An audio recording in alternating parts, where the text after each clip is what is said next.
Once upon a time, in a village nestled between rolling hills and a sparkling lake, lived a young girl named Alara. Now Alara wasn't just any ordinary girl. Her heart had a special connection to nature, a bond that made her feel the joy of a flower blooming and the sorrow of a leaf falling. One breezy afternoon, while playing by the lake, Alara discovered something unusual. It was a stick, but not just any stick. It was a peculiar, intricately carved wooden stick with a hollow space near its base. And when she tapped it lightly, it produced a sound like gentle rainfall, pitter, patter, pitter, patter. It was the most enchanting sound she'd ever heard. Intrigued, Alara brought the stick home. She showed it to her parents, the village elders, and even the wise old owl who lived in the tallest tree, but none could tell her where it came from or what it meant. Days turned into weeks, and the mysterious raindrop stick became Alara's constant companion. She'd sit by the window, tapping it softly and lost in thought. The rhythmic sound soothed her, making her feel calm and connected to something bigger than herself. Then one day, as the sun began its slow descent, casting long shadows across the village, the raindrop stick started to glow. Startled, Alara dropped it. The stick glowed brighter, then suddenly shot up into the air, breaking through the roof and out into the starlit sky. Alara, filled with a mixture of fear and excitement, couldn't help but follow. As she ran through the village, people emerged from their homes, drawn by the glowing stick and the strange sight of Alara climbing onto the roof. They watched in awe as the stick disappeared into the night sky, leaving behind a trail of shimmering light. Up in the sky, the stick was now a shooting star, soaring higher and higher until it reached the clouds. There, amidst the swirling white expanse, lay a magnificent palace crafted from moonbeams and clouds. It was the home of the Cloud King, a mythical ruler said to reside in the heavens and bring rain to the earth. As the shooting star approached, the Cloud King's attendants came running, alarmed by the unexpected visitor. When they saw Alara, though, her eyes wide with wonder and her hands outstretched, they stopped. They realized she wasn't a threat, but a curious child who'd been guided by the magic of the raindrop stick. Touched by her innocent wonder, the Cloud King's daughter, Princess Nimbus, came forward.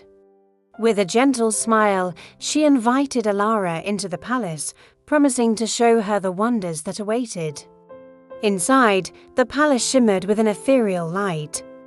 Its halls were adorned with crystal chandeliers that sparkled like 1,000 stars. Princess Nympha led Alara to a vast window that overlooked the world below. Together, they watched as the raindrop stick, now transformed into a magnificent silver staff, painted the clouds with hues of orange and pink, setting the sky ablaze with color. "This is the Sky Painter," Princess Nimbus explained, her voice echoing with magic. "And you, Alara, are its new keeper." Overwhelmed with a mix of joy and apprehension, Alara took the staff.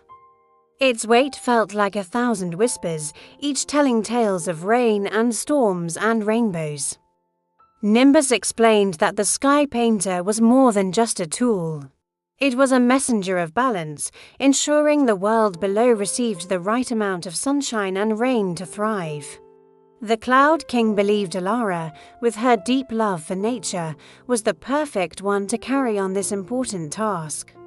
But the responsibility was immense and Alara felt a pang of uncertainty. Could she live up to the expectations? Would she be able to paint the skies as beautifully as the sun and the rain? As if sensing her doubts, Princess Nympha placed a comforting hand on Alara's shoulder. "Don't worry, Alara," she said, her eyes twinkling with kindness. "The Sky Painter will guide you. Trust your heart and let its song lead your brush." Reassured by Nympha's words, Alara took a deep breath and closed her eyes. Suddenly, the staff in her hand started to glow. Then it began to sing. The melody was soft at first, like the gentle patter of raindrops on a window pane. But as Alara listened, the song grew in strength, urging her to open her eyes and look to the world below. When she did, she saw that the fields and forests were dry and thirsty, their leaves and flowers wilting in the summer heat. The river that once flowed strong and full had dwindled to a trickle. The people in the village, too, looked tired and worn out. Guided by the staff song, Alara knew what she had to do. Taking the staff, she stepped to the nearest cloud, then with a flick of her wrist, began to paint. At first, the colours were hesitant, the strokes unsure. But as she continued, confidence grew with each turn of her wrist. The colours flowed from her brush, mixing and swirling in the canvas of the sky. She painted the sun to rise with hues of gold and crimson, chasing away the darkness.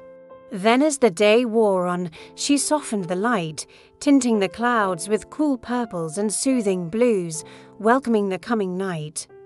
Day after day, week after week, Alara returned to the Cloud Palace. Each day she listened to the song of the raindrop stick, feeling the needs of the world and painting the skies accordingly. The world below thrived under her care. The plants grew lush and green, the river flowed strong and full, and the people in the village were healthy and happy. But one day, a strange thing happened. The sun, usually so bright and cheerful, seemed angry.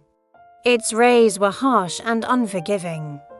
And the rain, once gentle and life-giving, fell in torrents, causing floods and destruction. Alarmed, Alara rushed to the window to see what was happening. To her horror, the sky was a mess of swirling colours, all mixed together in a way that made no sense. The staff in her hands throbbed with pain, mirroring the turmoil in the sky. Suddenly, the staff broke into song, its melody filled with anguish and urgency. It told Alara that somewhere in the world, a child was crying, and their tears had somehow seeped into the fabric of the sky, disrupting the balance of colours. Touched by the staff song, Alara didn't hesitate. She knew she had to find the child and help them.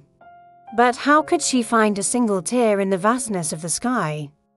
Guided by the staff, Alara climbed onto a cloud and began to search. She flew over mountains and valleys, rivers and lakes, looking everywhere. The staff song grew fainter as they went on, mirroring Alara's fading hope. Just when she was about to give up, she saw it, a tiny figure sitting on a cloud, their shoulders shaking with sobs. As Alara approached, the staff burst into song, its melody now filled with hope and joy. Landing on the cloud, Alara saw that it was a young boy, no older than 6, his face buried in his hands, his body racked with sobs. Gently, Alara asked, "Why are you crying?" The boy looked up, his eyes red-rimmed and swollen. "I wanted to play with the others," he whispered, his voice hoarse from crying, "but they wouldn't let me. They said I was too sad and needed to stay here." Alara understood the boy's sadness. She, too, had felt the sting of loneliness and the ache of wanting to be part of something. Kneeling down, she said, "You don't need the others to be happy. Your happiness starts with you." Then, taking out the staff, she started to sing. Her voice was soft at first, like the gentlest breeze, but as she sang, it grew in strength, lifting the heavy clouds and letting the sunlight peek through. The boy looked up, his eyes wide with wonder as he watched Alara paint the sky with colours of hope and joy. And then something magical happened. The staff song changed. It was still filled with joy, but now there was a new note, a note of friendship and acceptance. Touched by the song, the boy wiped away his tears and smiled. He reached out for the staff, his touch gentle and reverent. As he did, the staff glowed, bathing the sky in warm, inviting colours. Together, Alara and the boy painted the sky, their laughter echoing in the vast expanse. By the end of the day, the sky was a masterpiece, a testament to their friendship and the healing power of music and art. The other children watching from below gasped in awe. The sky was no longer grey and gloomy, but a vibrant mix of colours that mirrored their own joy and happiness. When Alara and the boy finished their painting, the staff sang with such joy and triumph that it echoed all the way down to the earth. The children, unable to contain their excitement, started to dance. Soon the whole village was dancing, celebrating the return of the beautiful sky and the spirit of community and belonging it symbolized. That night, as Alara lay in her bed, the stuff resting on her bedside table, she couldn't stop smiling. She'd not only saved the world, but also made a friend who understood the magic they shared. The next morning, the village awoke to a sky painted in hues of hope and joy. The plants and trees rustled in the gentle breeze, and the river sparkled in the soft sunlight. It was a perfect day, a day that promised new beginnings and endless possibilities. From that day on, Alara continued to paint the skies, not just with colours, but with emotions, reminding everyone in the village.